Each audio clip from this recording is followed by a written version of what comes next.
Добро вечер, вие сте со К3, а во последното издание на Дневникот за денеска ќе гледате. На 43-та седница на Советот на Општина Куманово беше усвоена предлог измената и дополнувањето на планот на програми за развој на Општина Куманово за 2015 година. Се зголемува бројот на странски компании кои носат или се во финална фаза од носењето одлуки за инвестирање во Македонија. Малта го замрзнува до 3 декември учеството во Шенгенскиот договор.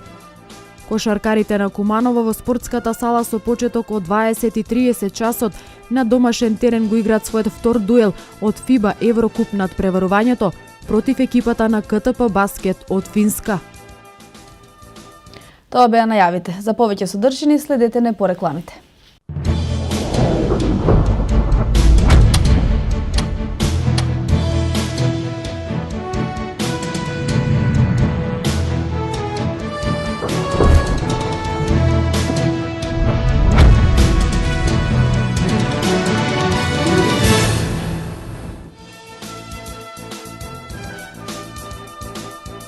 Добро вечер, тредневник на К3. По неколку часовна дискусија со многу реплики и спротивставени ставови на советниците на град Куманово. На 43-та седница на Советот беше усвоена предлог измената и дополнувањето на планот на програми за развој на Општина Куманово за 2015 година, со кое е предвидено со ребалансот на буџетот да бидат скратени околу 300 милиони денари. По долга и исцрпна дискусија помеѓу советниците на Советот на Општина Куманово, на 43-та седница на Советот беше усвоена предлог измената и дополнување на планот за програми за развој на Општина Куманово за 2015 година, што подразбира околу 300 милиони денари помалку за реализација на разни програми предвидени со годинашниот буџет на општината, кој претрпе ребаланс. За прекројувањето на општинската каса, советниците на ВМРО, ДПМНЕ и Коалицијата за подобра Македонија од Куманово обвинија дека не само што е веќе видена приказна која се повторува од година в година, туку и дека се врши кратење на полиња од круцијална важност за граѓаните, на сметка на останати, според нив, не толку важни проекти. Во Македонија не постои фискална децентрализација. Значи, тоа дефинитивно зборува дека што немаш фискална децентрализација, ослободување на креирање на развојните и економскиот локален развој, не може да формираш еден стабилен децентрализиран систем. И многу често сме доведени во ваква ситуација да програмите ги пролонгираме или ги префрлуваме за наредна година. За денешната седница може да кажеме веќе виден. Ова седница имаме секоја година, еднаш при донесување на буџетот, еднаш при правење на ребаланс на буџетот. Како што секогаш истакнуваме дека буџетот на општина Куманово е нереален, дека е предизмензиониран, дека е буџет на желби, на денешнава седница на ребаланс, каде што се врши ребаланс на буџетот, тоа се повторува. Значи, сите оние желби што беа ставени како политика во буџетот на општина Куманово, денеска дојде денот кога треба да се сведат сметките и кога се гледа дека тие ставки се нереализирани и мораме да имаме ваква седница каде што се носи ребаланс на тој буџет. Иритира и тоа што најповеќе се кратат оние ставки за кои што ние мислиме дека се најважни за граѓаните на Куманово. Тука се крати од ставките за градење на водовод, за градење на канализација, за градење на улици, а ставките за кои што мислиме дека не се толку приоритетни и не се толку битни за граѓаните, си остануваат онака како што се предвидени во буџет. И советниците од ГРОМ реагираа на кратењето на буџетските пари од програмите за изградба на фекална и атмосферска канализација, регулација на речното корито, реконструкција и одржување на семафорска опрема, тротоари, изготвување техничка документација за градинки и друго, зашто, како што рече советникот Карачински, биле воздржани при донесувањето на буџетот за 2015 година. Тој додаде дека во иднина локалната самоуправа на општината треба да креира програми кои се реално остварливи и како најголема локална самоуправа во Македонија, Куманово конечно конечно треба да биде пример за останатите. Караджински праша дали префрлените проекти за 2016 година ќе се реализираат во предизборието или пак ќе бидат само вметнати во буџетот за наредната година. На тоа Дамјановски одговори дека покрај бројните реализирани проекти, дел се отпочнати и ќе завршат следната година, додека буџетот кој се формира со основните потреби за работа на општината и развојната програма, која пак детерминира волумен на буџет од 700 милиони денари, ќе се сведе на 400 милиони.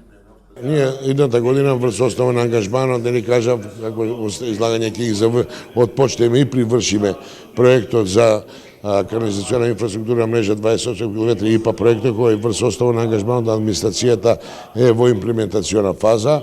Ќе биде реконструкција на улици, на тековно одржување реконструкција на улици со над 30 милиона, тротоарна мрежа ќе биде изградена од почнува тротоарите на Народна револуција и ќе бидат завршени и неверојатно ќе биде завршено аквапаркот, што денеска го дискутираме и пуштање во употреба до април месец, бидејќи технички базенот затворен во завршна фаза, меѓутоа партерното уредување и аквапаркот ќе бидат завршени едната година. Значи, ќе имаме од поголемите капитални инвестиции, кажав, изградба на неколку сообраќајници, улици, од потреба, значи, особено оние делови кои се во минатиот период малку поуспорени во имплементација на проектите, значи приградските населби и завршување на реконструкција и тековно одржување на улиците. Значи, кажаме дека на неколку фронта ќе ги реализираме овие проекти. На 43-та седница на Советот на општина Куманово со 19 гласа од советниците за почесен граѓанин на Куманово беше прогласена господја Луиза Винтон, постојан координатор за развој на UNDP, поради несебичната поддршка на Куманово за време на настаните од 9 и 10 мај и анимирањето на Обединетите нации и светската јавност за состојбата со која Куманово се справуваше. Врз основа на досегашните бројни докази од истрагата за кумановските настани од 9 и 10 мај, надлежниот јавен обвинител од основното јавно обвинителство за гонење на организиран криминал и корупција до Основниот суд Скопје 1 поднесе обвинение против 29 лица. Основното јавно обвинителство за гонење на организиран криминал и корупција по 7 месеци поднесе обвинение за осомничените за инцидентите што се случија во мај годинава во Кумановската дива населба. Врз основа на досегашните бројни докази од истрагата за кумановските настани од 9 и 10 мај годинава, надлежниот јавен обвинител од основното јавно обвинителство за гонење на организиран криминал и корупција до Основниот суд во Скопје одлучи да поднесе обвинение против 29 лица. Обвинетите се товарат за сторени кривични дела, терористичка организација и тероризам од кривичниот законник. Надлежниот обвинител во исто време достави и предлог за проложување на мерката притвор за обвинетите, се вели во соопштението од обвинителството. Во престрелките во Куманово, кои траеа 2 дена, загинаа 8 припадници на македонската полиција, 10 припадници на вооружената група, а потоа беа уапсени околу 30 лица под сомнение дека се дел од вооружената група.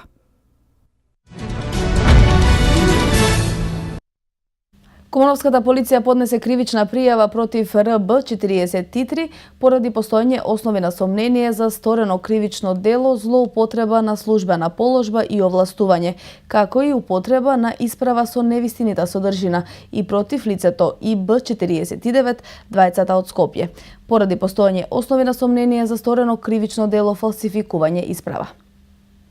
РБ, како управител на фирма од Скопје, му дозволила на второпријавениот во претходно изготвено уверение за даноци и придонеси, издадено од УЈП, во кое од 2010 година на правното лице му била блокирана сметката, пошто истиот ги избришал оригиналните податоци за фактичката состојба на фирмата и впишал невистинити податоци. По ова првопријавената, фалсификуваното уверение го употребила како вистинито за да учествува на јавен оглас во ЈП Чистота и зеленило Куманово. Во Крива Паланка се одржа првата сесија од Општинскиот буџетски форум, наменет за донесување на буџетот за предстојната 2016 година. Општинскиот буџет е во организација на Општина Крива Паланка, со цел разгледување на граѓанските предлози околу распределбата на средствата на локалната самоуправа. Околу 80 граѓани на Крива Паланка беа дел од првата сесија во рамки на Општинскиот форум за донесување на буџетот за предстојната 2016 година. По успешно реализираниот форум за креирање на буџетот за тековната година, со кој голем дел од граѓанските предлози станаа реалност, локалната самоуправа со сопствени средства годинава ќе го примени форумскиот модел за распределба на општинските средства по мерка на граѓаните. На првата сесија присутните организирани по групи дискутираа по предлог програмите за локален економски развој, реконструкција, одржување и заштита на локалната патна мрежа, предлог програмата за јавно осветлување, предлог програмата за образование и предлог програмата за уредување на градешно земјиште на општината, кои беа појаснети од експертите од локалната администрација. Општина Крива Паланка и оваа година, како и минатата година, продолжува со креирање на буџетот со партиципација и учество на граѓаните. За таа цел реализираме буџетски форумски процес во општината, кој што оваа година буџетски форумски процес ќе биде во 3 форумски сесии. Целта на општината е да ги вклучи граѓаните директно во креирањето на општинскиот буџет. На оваа форумска сесија граѓаните ќе бидат запознаени со приходната и расходната страна на буџетот на општина Крива Паланка, како и со проекцијата на буџетот за 2016 година. Тоа што е новина и што е разлика од минатогодишниот процес е што во овој момент отпочнуваме со буџетските форумски сесии и расправа по предлог програмите кои што се уште не имат одено на совет. Значи дека граѓаните можат директно со своите предлози и препораки да влијат и да нивните предлози и препораки бидат вклучени во годишните оперативни програми на општината. На оваа форумска сесија ќе се расправа и ќе се дискутира по 5 буџетски програми. Втората сесија е закажана за 10 ноември, пошто на Општинскиот совет ќе се усвојат приоритетните програми и проекти предложени од кривопаланчани. На третата сесија ќе биде даден отчет за она за што ќе се одвојат средства со буџетот за 2016. На минатогодишниот буџетски форум учество зедоа повеќе од 70 граѓани од разни интересни групи, кои се задоволни од ваквиот модел кој подразбира партиципација на граѓаните. Од минатата година имаше доста присуство, значи мислам поголем број има и се одвиваше онака плански, организирано и сите тие работи што се предложија, значи беа на место, што добија, мислим, од буџетот. Да, беа усвоени. Ние, како пензионери, беме во групата од социјалното. Дали учествувавте минатата година на буџетскиот форум? Бевме, да. И како сте задоволни? Па супер, зависи кој што си има своја желба, секој си подпише своји работи и така. Дали повеќето предлози од граѓаните беа усвоени? Мислим дека беа усвоени, да. Добре, а дали ваквиот начин и граѓаните да се вклучат во Па би требало. Добре, Тоа е, да, добро, тоа е за сите нас. Започна да тече рокот за поднесување на барања за паушално одоночување на доходот на земјоделците. На оваа тема, за повеќе информации како и каде да поднесат барања, Сојузот на земјоделски производители ќе одржи и предавање. Ако приходот од земјоделската дејност во 2015 година не надминува 1.300.000 денари, земјоделците имаат можност данокот на доход да го плаќаат паушално. Без разлика дали земјоделието представува основна дејност или истата ја вршат како дополнително занимање, регистрацијата за паушално одоночување овозможува персоналниот данок да се плаќа еднаш во годината и да нема дополнителни трошоци за водење на деловни книги. Најдоцна до 31 јануари 2016 година на шалтерите на Управата за јавни приходи треба да се поднесе пријава за регистрација на обврзниците кои остваруваат приходи од земјоделска дејност и барање за паушално одоночување на остварени приходи од земјоделска дејност. Ако земјоделците веќе се регистрирани во Управата за јавни приходи и им е доделен даночен број, како вршител на земјоделска дејност, треба да поднесат само барање за паушално одоночување на остварени приходи од земјоделска дејност. Сите земјоделци кои имаат прашања во врска со поднесувањата на барањата и пријавата, информации можат да добијат на предавањето кое го организира Сојузот на земјелски производители утре во 12 часот. Подпредседателката на СДСМ Радмила Шекеринска беше во обиколка на Куманово. Во текот на денот, таа се сретна со пазарџиите на Зелениот пазар, се прошета и на градскиот плоштад во Куманово. Се сретна со дел од армиските и дел од полициските ветерани. Подпредседателката Младинскиот културен центар учествуваше на дебата за тоа како да се подобри животот на младите во земјава како дел од проектот Визијата за Македонија. За тоа како да подобар живот на младите, со младите дебатира и други луѓе од високото партиско раководство на СДСМ, како Стефан Богоев, Дарко Давидковски, Петар Атанасов, Маринела Тушева, Цветан Каласкова и Максим Димитриевски. Раководството на партијата досега посети повеќе градови во земјава, каде се разговараше на различни теми, почнувајќи од загадување, образование, како и евроатлантски интеграции. Доктор Драган Митевски, специјалист интернист, во изминатиот период зеде учество на неколку значајни конгреси во неколку европски држави. Тој пред нашата камера не раскажа дека вистинска чест е да се биде дел од таквите настани, кои значајно придонесуваат во новите сознавања од областа на кардиологијата. Доктор Митевски вели дека е голема чест на конгресите да си во друштво на Сашко Кедев и други познати лекари од Македонија и странство, бидејќи на тој начин се стекнуваат дополнителни знаења од кардиологијата. Во оваа година Митевски патуваше во Лондон, Златибор и на други места, каде беа елаборирани новите методи во лечењето. Последниве години присутен сум на големи европски и светски избиднувања, значи тоа се меѓународни европски конгреси од областа на кардиологија. Оваа година бев на големиот кардиолошки европски конгрес во Лондон, во Англија. Претходниве години бев во Барселона, бев во Амстердам, во Париз, во Белград исто.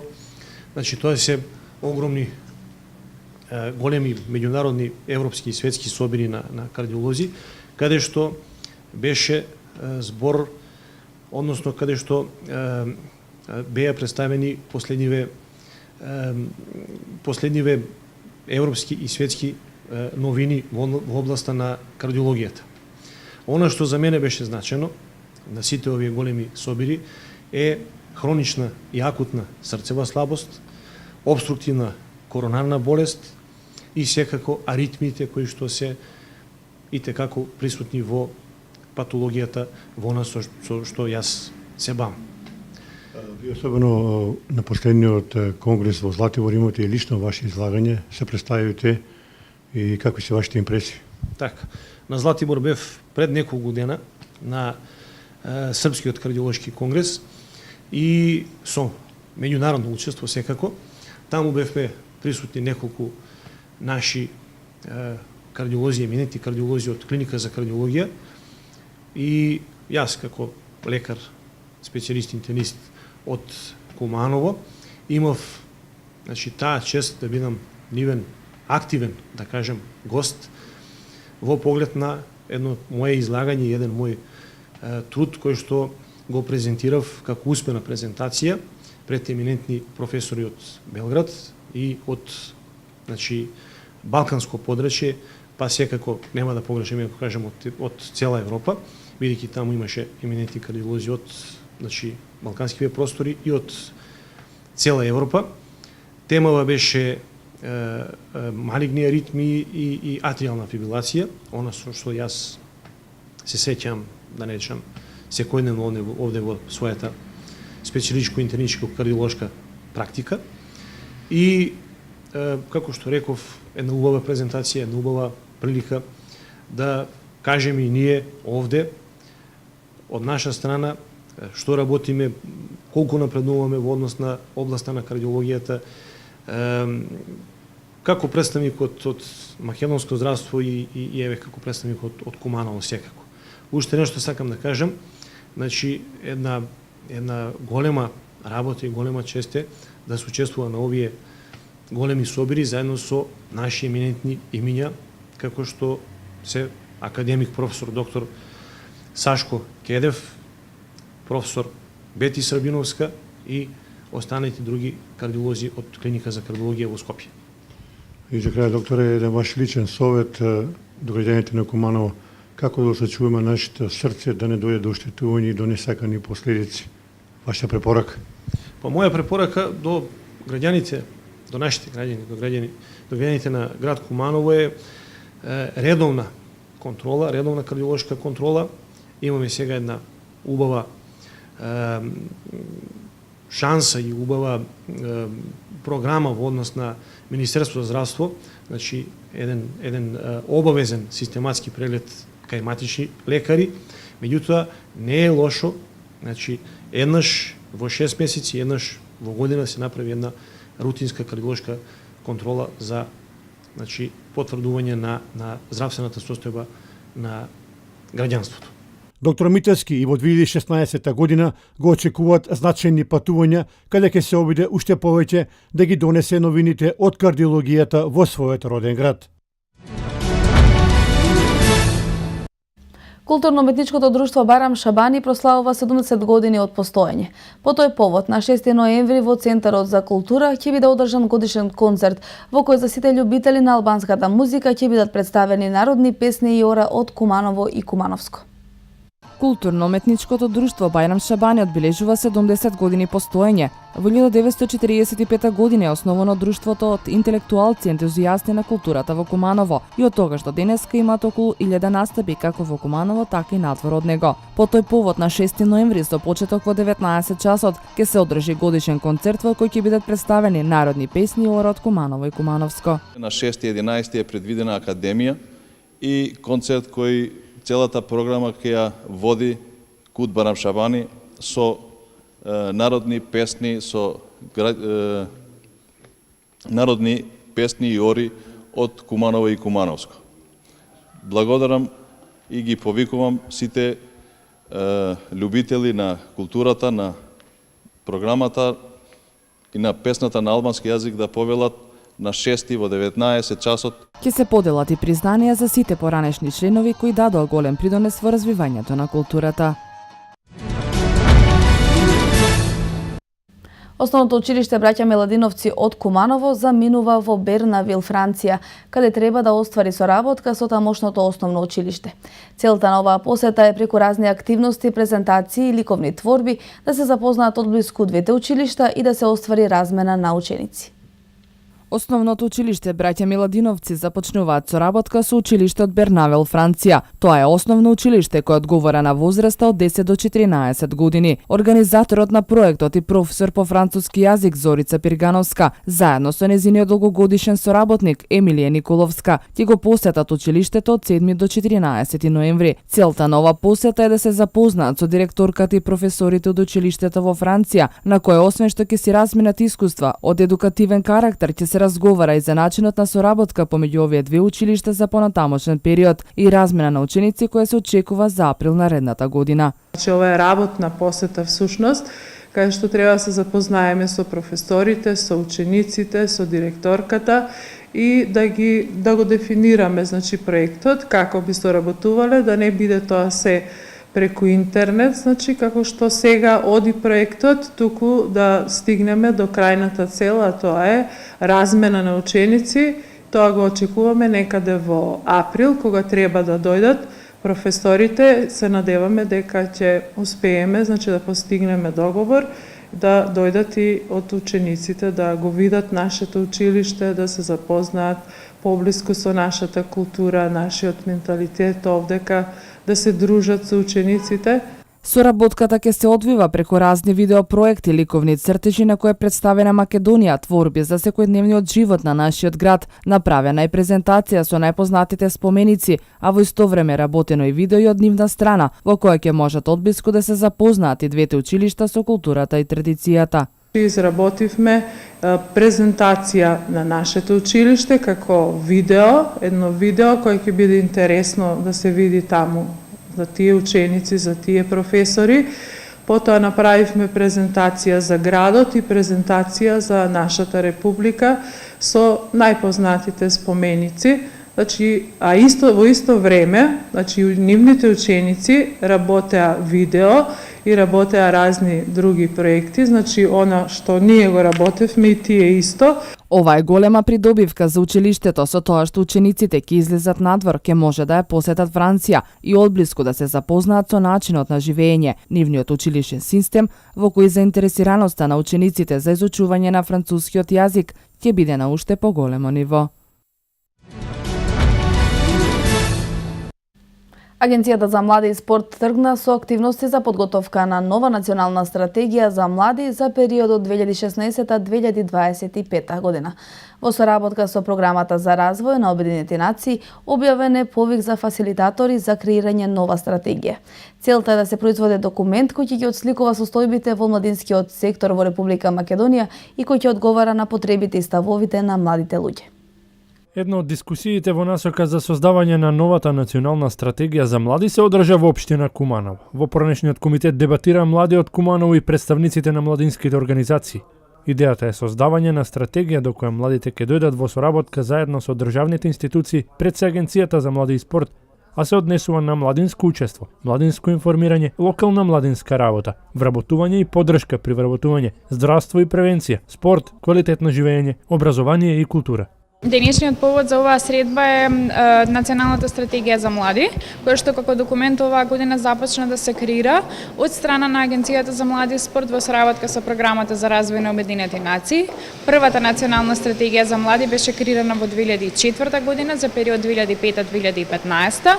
Меѓутоа со оглед на истекувањето на овој првичен документ, стратешки документ за младите во Република Македонија и со оглед на изменетите општествени состојби пристапуваме кон нов документ, Национална стратегија за млади за периодот 2016-2025 година. Тука сме да ги слушнеме ставовите на младите луѓе од Куманово, бидејќи ова е една од дискусиите кои што се одвиваа низ целата република.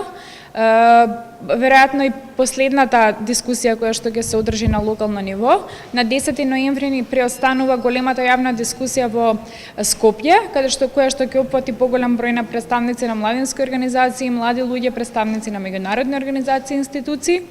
И на крајот се очекува овој документ да биде усвоен од страна на владата на Република Македонија во текот на декември. Повеќе од 400.000 млади од вкупната популација на Македонија се во фокусот на 10-годишната национална стратегија за млади, почнувајќи од 2016-та, која ги опфаќа лицата на возраст од 15 до 29 години. Во период од февруари до септември 2015 година беа организирани работилници на 8 тематски области кои ги опфаќа стратегијата. Ние работиме веќе цела година што од февруари па се до денеска и досега имаме вклучено повеќе од 400 или 500 млади во целиот процес. Имаме поминато 11 градови низ Република Македонија, но целта е да стигнеме до што е можно повеќе млади за да бидат информирани за што е што сакаме да го работиме на ниво на држава во следните 10 години. Така што токму тоа е целта на оваа денешна јавна дебата да се обидеме да ја доближиме повторно до младите. За жал ќе видите многу пати дека на самите дебати имаме учество помеѓу 10 и 20 учесника, а би сакале да ги имаме на стотици, да кажеме. Покрај досега остварените, следните средби со младите и засегнатите страни ќе бидат одржани уште во 10 градови низ земјава: во Охрид, Велес, Струга, Дебар, Ранковце, Штип, Битола, Прилеп, Струмица, Гевгелија, Тетово, Кочани. Се зголемува бројот на странски компании кои носат или се во финална фаза од носењето одлуки за инвестирање во Македонија. Една во низата е и американската Johnson Controls. Инвестиција од $20 милиони ќе креира 1500 работни места. Во 2017 ќе се трансформира во целосна гринфилд инвестиција. Нов инвестициски бранд во Македонија. Се зголемува бројот на странски компании кои носат или се во финална фаза од носењето одлуки за инвестирање во земјава. Последна во низата е американската Johnson Controls, гигантот од автомобилскиот сектор, кој веќе има активно производство во Штип, донесе одлука да отвори нов капацитет во Струмица. Инвестицијата од $20 милиони ќе креира 1500 работни места, а до крајот на 2017-та ќе се трансформира во целосна гринфилд инвестиција, доколку производството оди согласно проекциите бројот на вработени да се зголеми на вкупно 3000 луѓе. Ова е потврда на нашите напори и активности кои ги правиме за подобрување на бизнис климата. Компаниите не само што инвестираат, туку и реинвестираат, вели првиот човек на слободните зони Виктор Мизо. До крајот на годинава ќе има и нови странски инвестиции. Премиерот Груевски најави отворање на неколку фабрики, а тој во случајот со Johnson Controls се држеше до зборот даден во август. Како нови инвеститори во земјава се јавуваат бугарската Мусала Софт, компанија која веќе има регистрирано фирма во Скопје и почне да вработува високо квалификуван кадар. За 2 до 3 години во план е да отвори 300 работни места. Во Скопје е најавено дека ќе се позиционира и уште една компанија од Израел, а 2 компании влегуваат во битолската зона Жабени. Бројот на вработени во зоните надвор од нив се зголемува во континуитет, што се рефлектира и на рекордно ниската стапка на невработеност во земјава. Извозот урива рекорди, во земјава влегуваат нови странски државни инвестиции. 500 македонски фирми соработуваат со странските инвеститори, што креира индиректни работни места, овозможува трансфер на знаење и технологии, повисока додадена вредност.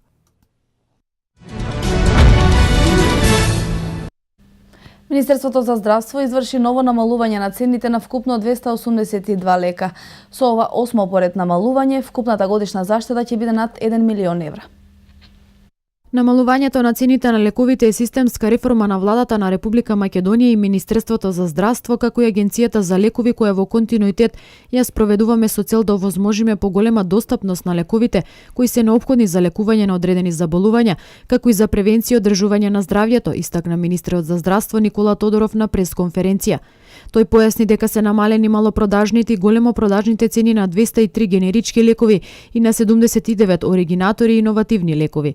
Најголемо намалување на малопродажна цена кај некои од најчесто употребуваните генерички лекови има кај лекот за третман на остеопороза и рак на коски, лек за висок крвен притисок и лек за третман на дијабет. Министерството за здравство ќе продолжи со применување на оваа мерка за намалување на цените на лековите и во иднина, во насока на зголемување на нивната достапност и овозможување значителни заштеди, рече министерот Тодоров. Со претходните 7 намалувања на цените на лековите, почнувајќи од 1 февруари 2012 година, вкупно се опфатени над 4500 лека, а вкупната остварена заштеда за здравствениот систем изнесува околу 32 милиони евра, средства кои остануваат во системот и се пренаменуваат за други здравствени услуги.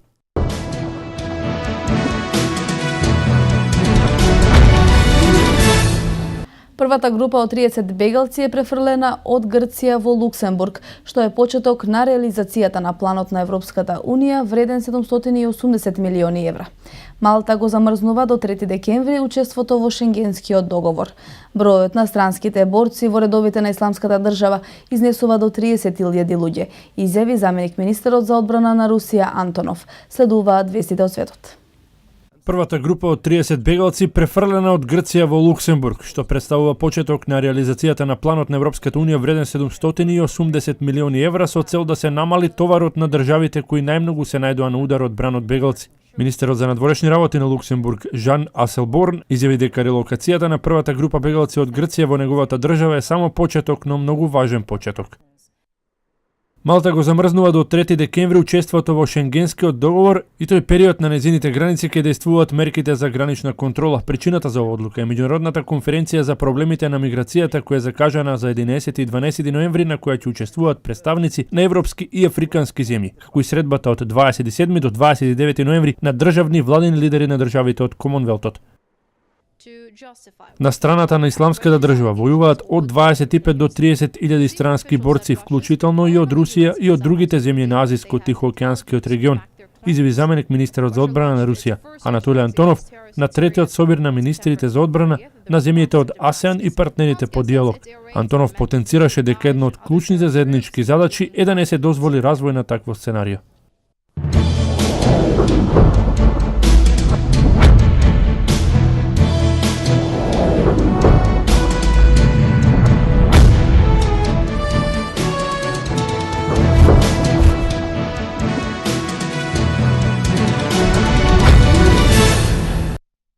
Кошаркарите на Куманово во спортската сала во овие моменти на домашен терен го играат својот втор дуел од ФИБА Еврокуп над преверувањето против екипата на КТП Баскет од Финска. По двата изгубени дуели во домашното кошаркарско првенство, кошаркарскиот клуб Куманово е подготвен да слави на вториот надпревар од Еврокуп на ФИБА. За противник Кумановци имаат не толку квалитетната екипа на КТП Баскет од Финска, која доаѓа во Куманово во неполн состав. Предводникот Костовски вели дека овој недостаток на гостинската екипа ќе го ползуваат максимално и ќе оправдаат улогата на фаворит со победа. За конечниот исход од овој надпревар во утрешното информативно издание.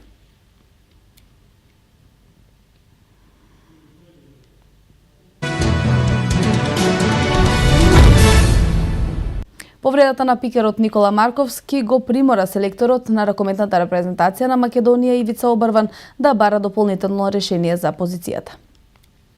Разбирливо во националниот тим за пријателскиот турнир во Умаг нема да биде Стоилов. Обрван реши шанса да му даде на Марковски, кој заедно со Жарко Пешевски требаше да го сочинуваат нашето пикерско дуо.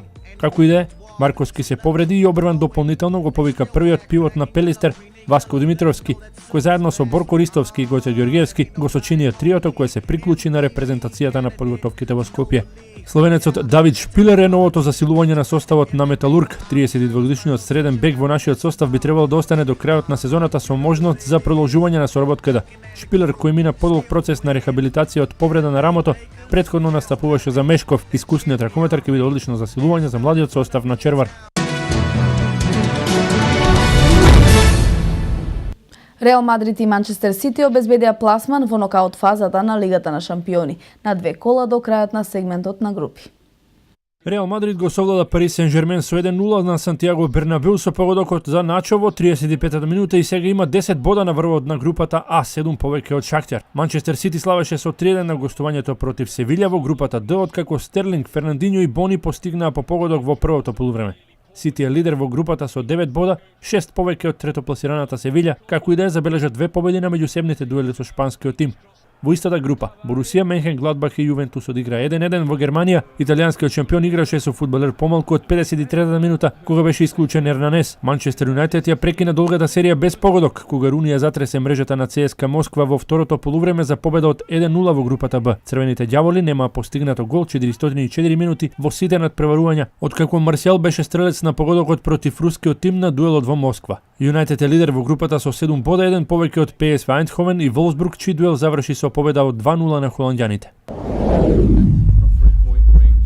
Тимот на Шарлот ја стартуваше новата сезона во НБА со 3 порази во низа, а во четвртиот надпревар бесот го истори над Чикаго, кој беше декласиран со 130-105. Биковите, кои играат добро од почетокот на новата НБА сезона, беа торпедирани од домашниот тим кој постигна по 30 поени во сите 4 четвртини. Лос Анџелес претрпе нов пораз, на домашен терен загубија од тимот на Денвер со 120-109. Гостите клучната предност ја направија во финишот од третата четвртина, кога постигнаа 15 поени за 3 минути и си го трасираа патот до победата. Славија и Атланта, Мемфис, Индиана, Орландо, Торонто.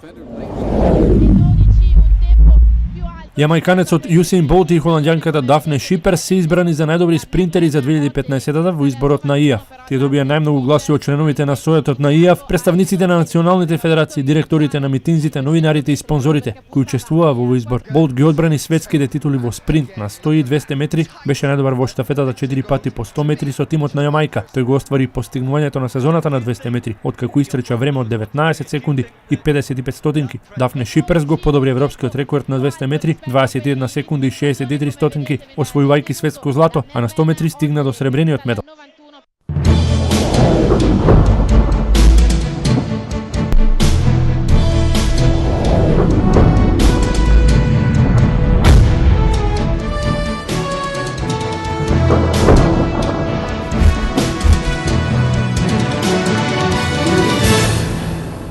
Времето во Македонија беше сончево со мала локална облачност и со слаб променлив ветер. Да погледнеме метео за североистокот.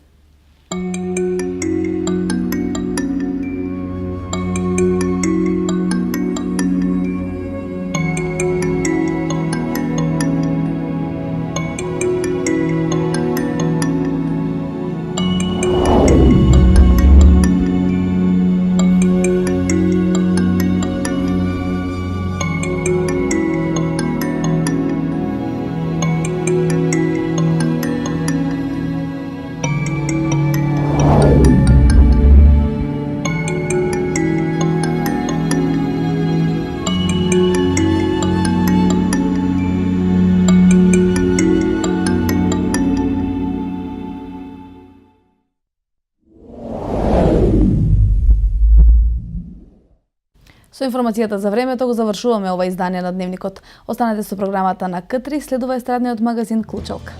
Пријатна вечер.